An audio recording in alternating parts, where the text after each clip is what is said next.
তামজিদ রহমান আবু দাবি থেকে প্রশ্ন করেছেন, মাগরিবের আজান ও সলাতের মধ্যখানে 2 রাকাত সলাত আদায় করার হুকুম কি এবং তা আদায় করার সঠিক নিয়ম কি? জি, জাযাকাল্লাহ খায়ের পিদুনি ভাই। অনেক সময় দেখা যায় অনেকে মসজিদে গিয়েছেন, মাগরিবের সলাতে আজান হয়েছে, তিনি দাঁড়িয়ে আছেন, 15 মিনিট সময় দেওয়া হয়, সেই 15 মিনিট দাঁড়িয়ে আছেন, বসছেন না, সলাত আদায় করছেন না। না, এটা সঠিক নয়। কারণ আপনি মাগরিবের আজান এবং সলাতের মধ্যখানে যে সময়টা, এই সময় আপনি 2 রাকাত সলাত আদায় করতে পারেন। কেননা নবী রাসূলুল্লাহ সাল্লাল্লাহু আলাইহি ওয়াসাল্লাম বলেছেন, সল্লু কবলা সলাতিল মাগরিবি, সল্লু কবলা সলাতিল মাগরিব, সল্লু কবলা সলাতিল মাগরিব লিমান শাআ। রাসূল 3 বার বলেছেন যে তোমরা মাগরিবের পূর্বে সলাত আদায় করো, মাগরিবের পূর্বে সলাত আদায় করো, মাগরিবের পূর্বে সলাত আদায় করো লিমান শাআ, যে ব্যক্তি চায়। তার মানে এখানে এটা আদায় করা জরুরি নয়, ওয়াজিব নয়, কিন্তু আজান দিয়েছে মুয়াজ্জিন এবং আজান দেওয়ার পর 10 থেকে 15 মিনিট সময় আপনি পাচ্ছেন, এই সময় আপনি 2 রাকাত সালাত আদায় করতে পারেন। এটি সুন্নাহ। কেউ বলেছেন মুস্তাহাব, কেউ বলেছেন সুন্নাহ। সবচেয়ে বড় কথা হলো এই সময়টা এমন একটি গুরুত্বপূর্ণ সময় যে সময় দোয়া কবুল হয়। আজান এবং ইকামতের মধ্যখানে এই সময়টা কি হয়?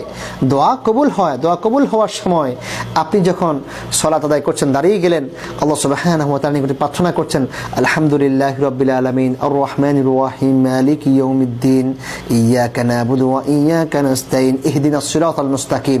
আল্লাহ তাআলা আমাদেরকে সঠিক পথ দেখান। সিরাতাল লাযিনা আন'আমতা আলাইহিম, দোয়া করছেন, আল্লাহ তাআলা আপনার দোয়াকে কবুল করবেন। আপনি রুকু করছেন, তাসবিহ পাঠ করুন, সিজদার মধ্যে গিয়ে আপনি তাসবিহ পাঠ করে দোয়া করুন, আল্লাহ সুবহানাহু ওয়া তাআলা আপনার দোয়াকে কবুল করবেন। তাহলে ওভারঅল আমরা বলতে পারি যে মাগরিবের আজান এবং ইকামতের মধ্যখানে 2 রাকাত সালাত আদায় করা যায়, এতে কোনো সমস্যা নেই, এটি সুন্নাহ। একবার আমি মসজিদ নববীর মধ্যে দাঁড়িয়েছিলাম, আজান হলো মাগরিবের, আজান হওয়ার পর আমি 2 রাকাত সালাত আদায় করলাম।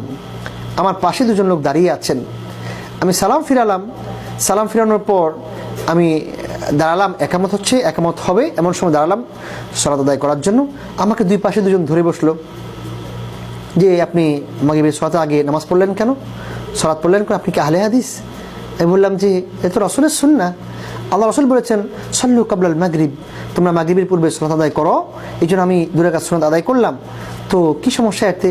তিনি বললেন না, এটা উচিত না। কেন উচিত না? বিভিন্ন কথা বলতে শুরু করলেন।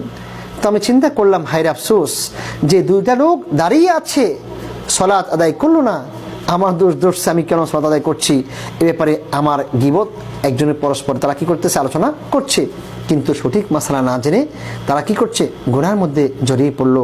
প্রিয় ভাইয়েরা, আমাদের উচিত সঠিক জানা, সঠিক বুঝা, সঠিক অনুযায়ী আমল করা, যে রাসূলুল্লাহ সাল্লাল্লাহু আলাইহি ওয়াসাল্লাম কি বলেছেন, কি করতে বলেছেন, তিনি কি করেছেন। কিন্তু দেখা যায় আমরা না জেনেই অনেক সময় অনেক ভাইয়েরা বিভিন্ন তর্কে লিপ্ত হয়ে যাই। আমরা সঠিক মাসালা অনুধাবন না করে অনেক সময় তর্কে লিপ্ত হই, তা আমাদের কোনো মতেই উচিত নয়। আল্লাহ সুবহানাহু ওয়া তাআলা আমাদের সবাইকে সঠিক বুঝ দান করুন, আমিন।